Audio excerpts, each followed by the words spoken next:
అలాగే కులం దాంట్లో క్యాస్ట్ సర్టిఫికేట్ ఇవ్వకుండా చాలా రోజుల నుంచి ఇబ్బందులు ఉన్నాయి. ఆ సమస్యను కూడా పూర్తిగా పరిష్కరించడానికి ప్రభుత్వం సిద్ధంగా ఉంది.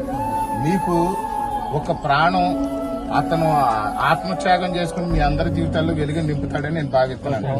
నిజానికి ఏంటంటే పోయిన బాబుని తీసుకురాలేం కానీ ఆ బాబు యొక్క మన ఒక జాతీయ నాయకుడు, ఒక మిలిటరీలో ఒక సైనికుడు చనిపోతే ఎలాగ ఆ ప్రాంతానికి మంచి జరుగుతుందో అలాగే ఈ ప్రాంతానికి ఆ అబ్బాయిలో ఈ యొక్క కాలనీ అంతా చూసుకునే విధంగా అందంగా తీర్చిదిద్దుతామని ప్రభుత్వం మాట ఇచ్చింది. ప్రభుత్వం తరఫున ప్రతినిధిగా మీ అందరికీ తెలియజేస్తున్నాను 5 లక్షల రూపాయలు నష్టపరిహారం ప్రభుత్వం నుంచి ఇళ్ల పట్టాలు ఉన్నది. మన కాలనీలో ఉన్న వాళ్ళందరికీ కూడా ఏదైతే మళ్ళీ పూర్తి సమస్యలు ఏదైతే ఉన్నాయో ఆధార్ కార్డులు, రేషన్ కార్డు విషయాలు, అలాగే ఈ పట్టాల విషయం ఒకటి ఉంది. క్యాస్ట్ తోటి రాష్ట్ర వ్యాప్తంగా జరుగుతుంది. చాలా సార్లు నాకు కూడా ఇచ్చారు. కాబట్టి ఈ సమస్యను కూడా పూర్తి స్థాయిలో పరిష్కరించడానికి ప్రభుత్వం సిద్ధంగా ఉంది. ఇవన్నీ క్లియర్ గా ప్రభుత్వం తరఫున చెప్తున్నాను, నా మాటగా కాదు. ప్రభుత్వం క్లియర్ గా దీన్ని అంతా సీఎంఓతో, ముఖ్యమంత్రి వారి కార్యాలయంతో మాట్లాడి కలెక్టర్ గారు పూర్తిగా మాట్లాడిన తర్వాత మీ దగ్గరికి వచ్చి నిర్ణయం తీసుకొని చెప్తాను.